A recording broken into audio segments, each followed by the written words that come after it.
पर डिस्कस करने वाला हूं कि इस डायरेक्ट सेलिंग इंडस्ट्री में शुरुआती 6 महीनों में होने वाली 6 बड़ी गलतियां।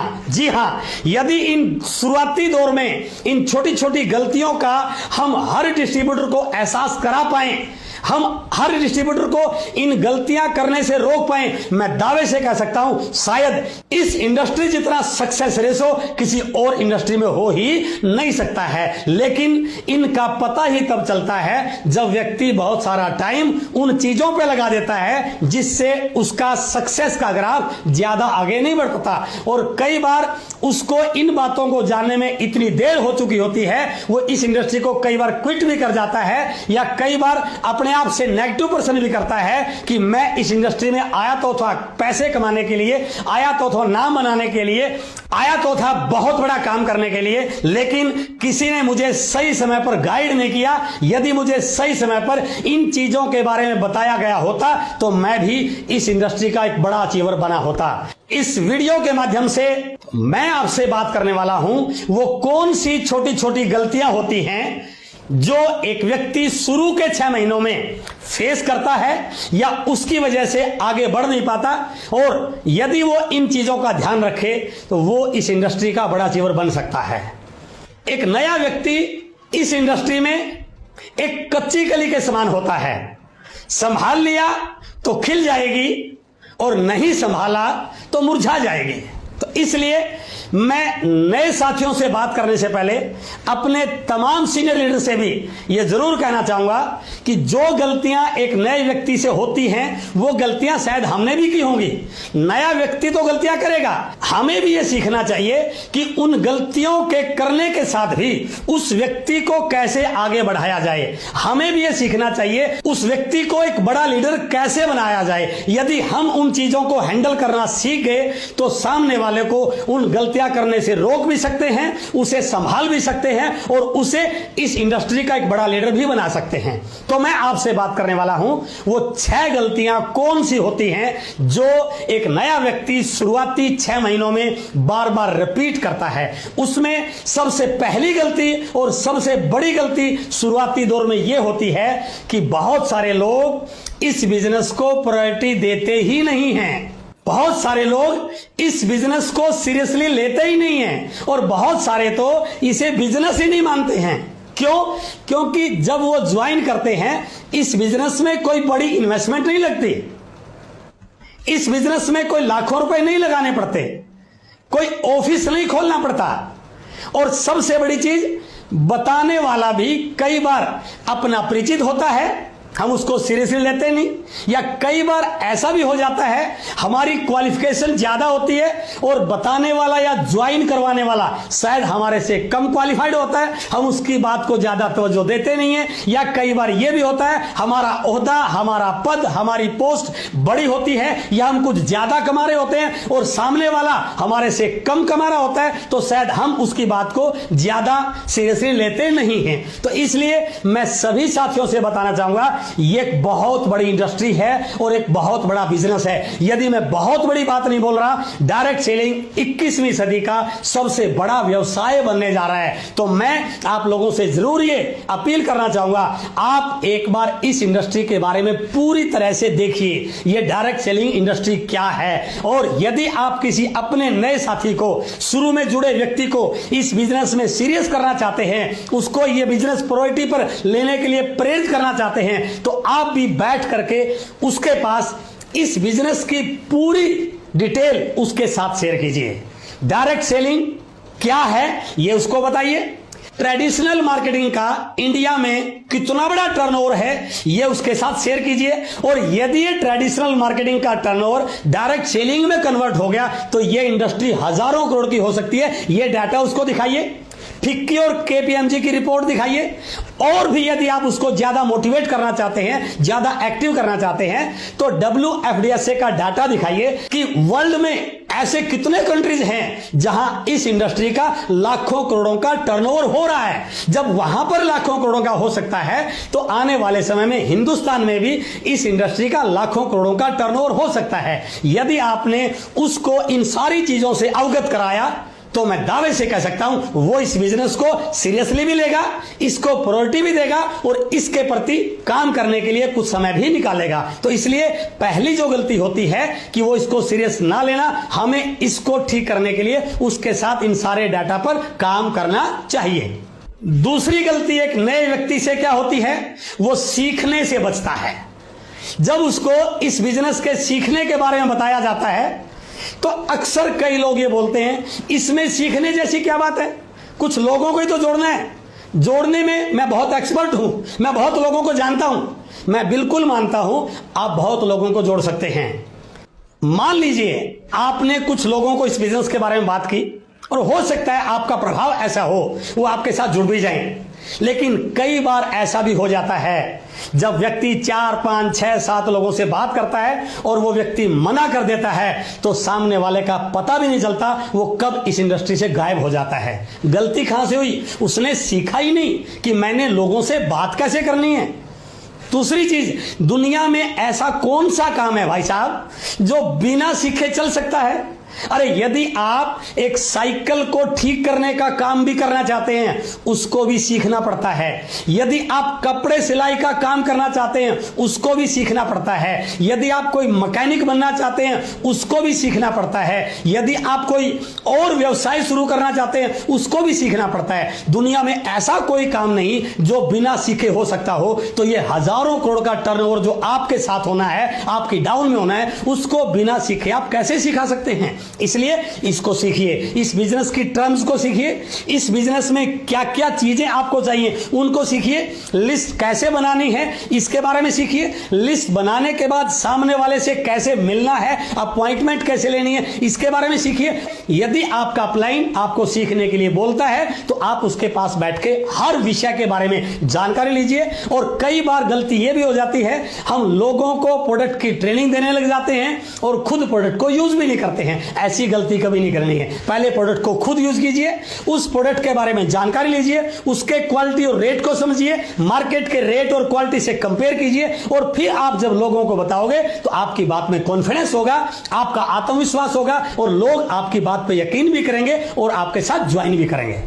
और तीसरी गलती जो बहुत सारे लोगों से हो जाती है वो है इस बिजनेस में अपना दिमाग लगाना, अपने तरीके से इस बिजनेस को करना, अपने आप को ही इस बिजनेस का एक्सपर्ट मानना। हो सकता है आप किसी दूसरे व्यवसाय में एक्सपर्ट हो, मैं बिल्कुल मानता हूं, लेकिन मेरे दोस्त आप उस व्यवसाय के एक्सपर्ट हैं, इस व्यवसाय के एक्सपर्ट नहीं हैं, इस बात को समझिए। फॉर एग्जाम्पल, आपके घर में कोई इलेक्ट्रिक इक्विपमेंट खराब हो जाता है, आपका एसी, आपका फ्रिज, आपकी वॉशिंग मशीन खराब हो जाती है, क्या करते हैं आप खुद ठीक कर लेते हैं क्या? नो, आप उस फील्ड के एक्सपर्ट को बुलाते हैं। आपकी गाड़ी खराब हो जाती है, आप खुद ठीक कर लेते हैं? नो, आप उस मैकेनिक के पास जाते हैं जो उस फील्ड का एक्सपर्ट है। आपने अपनी इनकम टैक्स की रिटर्न फाइल करनी है, आप खुद फाइल कर लेते हैं? नो, आप किसी सीए के पास जाते हैं। आपको कोई तकलीफ हो जाती है, बीमार हो जाते हैं, क्या खुद ही इलाज कर लेते हैं? नो, आप डॉक्टर के पास जाते हैं। कहने का भावार्थ क्या है, जब आप हर काम में उस फील्ड के एक्सपर्ट की राय लेते हैं तो मेरे दोस्त ये भी एक बहुत बड़ा फील्ड है और आपको भी इस फील्ड में यदि सक्सेस होना है तो इस फील्ड के एक्सपर्ट की राय लीजिए। जो आपका अपलाइन है उसके साथ तालमेल बनाइए, उसकी बातों को 100% मानिए, अपने उस फील्ड के नॉलेज को इस फील्ड में मत घुसाइए। यही गलती बहुत सारे लोगों से होती है। आप डॉक्टर बनके इस बिजनेस को नहीं चला सकते, आप प्रोफेसर बनके इस बिजनेस को नहीं चला सकते, आप किसान बनके इस बिजनेस को नहीं चला सकते। आप एक अच्छा डायरेक्ट सेलर और एक अच्छा लीडर बनके इस बिजनेस को चला सकते हैं। और एक अच्छा डायरेक्ट सेलर और इस इंडस्ट्री का एक अच्छा लीडर बनने के लिए आपको अपने अपलाइन की हेल्प, बहुत सारी वीडियोस की हेल्प, इस इंडस्ट्री की जानकारियों को अपने साथ लेना, बहुत सारी बुक्स, ये सारी चीजें यदि आप सीख गए, इन सारी चीजों को आत्मसात कर लिया और ये मान लिया कि मैं इस इंडस्ट्री का स्टूडेंट हूं।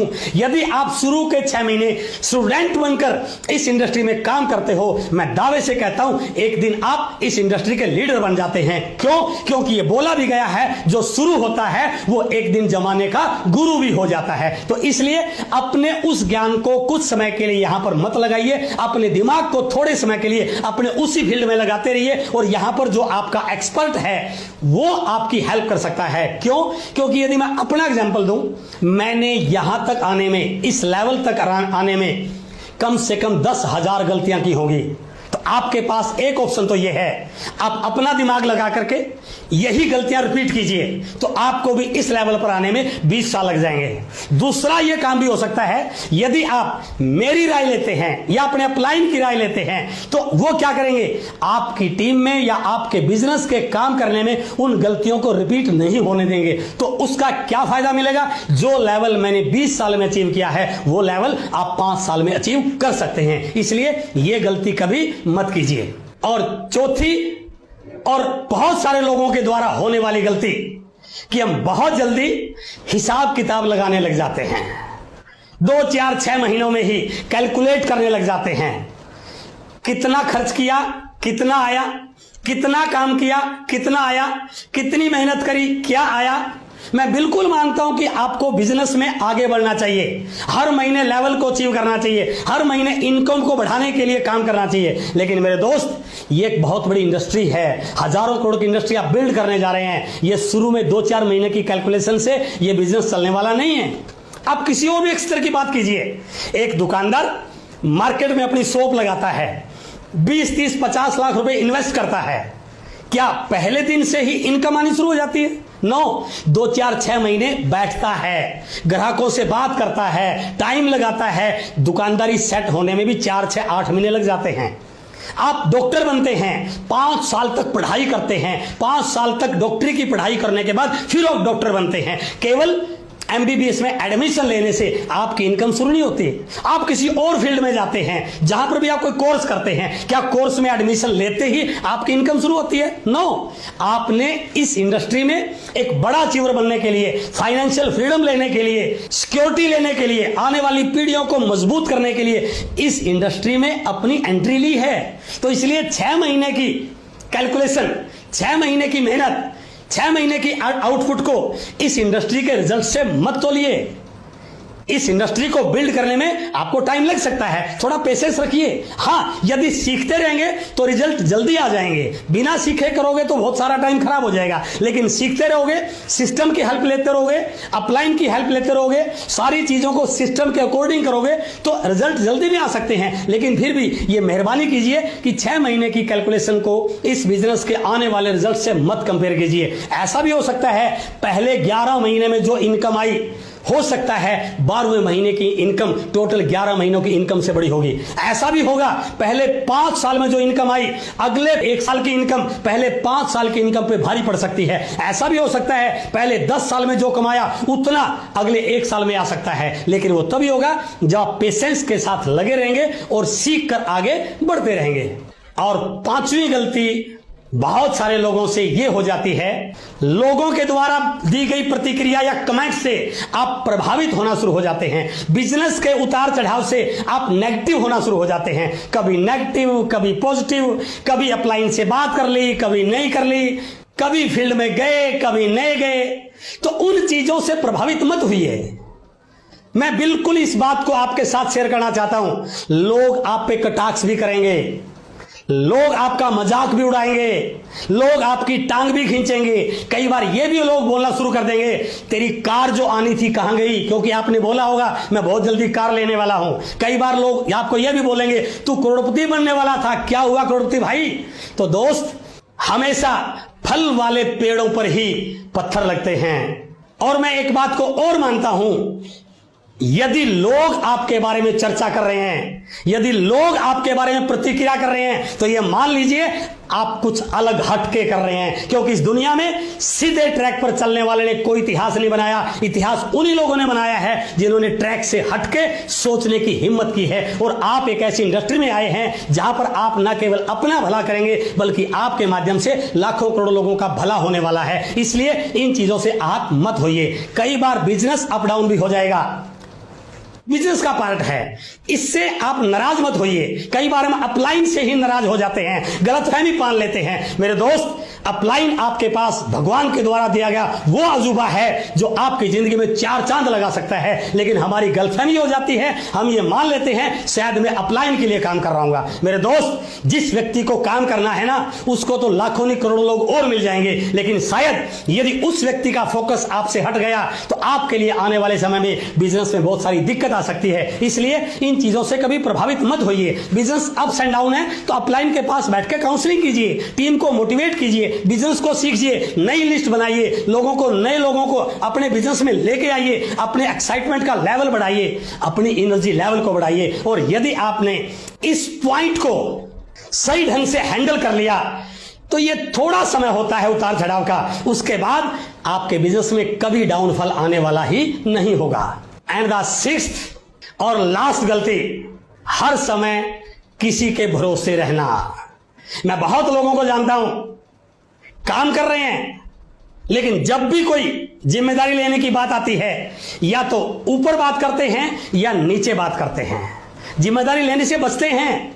मेरे दोस्त, इस दुनिया में वही व्यक्ति बड़ा बना है जिसने सबसे पहले जिम्मेदारियों को स्वीकार करने की हिम्मत दिखाई है। दूसरी चीज, यदि आप लोगों के भरोसे काम करोगे तो आपका विकास कैसे होगा? आप अपनी टीम को कैसे मजबूत बना पाओगे? कमजोर रहकर ना आप अपना भला कर पाओगे और ना आप अपनी टीम का भला कर पाओगे। हो सकता है कोई काम आपको ना करना आता हो, डरिए नहीं, गलत होगा होने दीजिए, 4 बार गलत होगा होने दीजिए, लेकिन बार बार करोगे तो आप परफेक्ट हो जाओगे। जब तक डरते रहोगे तब तो वो काम मुश्किल लगेगा। जिस दिन उस काम को करना शुरू कर दिया, वो काम ना केवल आपके लिए आसान हो जाएगा बल्कि आप उस काम के एक्सपर्ट भी बन जाएंगे। इसलिए इस बिजनेस में आगे बढ़ने के लिए यह सबसे इंपॉर्टेंट पॉइंट है कि सारे कामों को खुद करने की आदत डालिए, क्योंकि यदि आप सीख गए तो आप लोगों को सिखा सकते हैं, और यदि आप ही नहीं सीखे तो आप लोगों को सिखा भी नहीं पाएंगे। और मैंने 20 साल में ऐसे बहुत सारे लोगों को देखा है, जब भी बिजनेस में अप्स एंड डाउन आया, उनका बिजनेस उनके हाथ से निकल गया। क्यों? क्योंकि उन्होंने कभी सीखा नहीं था। लेकिन मैं ऐसे भी बहुत सारे लोगों को जानता हूं जिनके बिजनेस में बहुत सारी दिक्कतें आई, बिजनेस बहुत नीचे चला गया, लेकिन उन्होंने सारी चीजों को सीखा हुआ था, दोबारा खड़ा कर दिया और आज एक बहुत बड़े मुकाम पर हैं। क्यों? क्योंकि वो सारे काम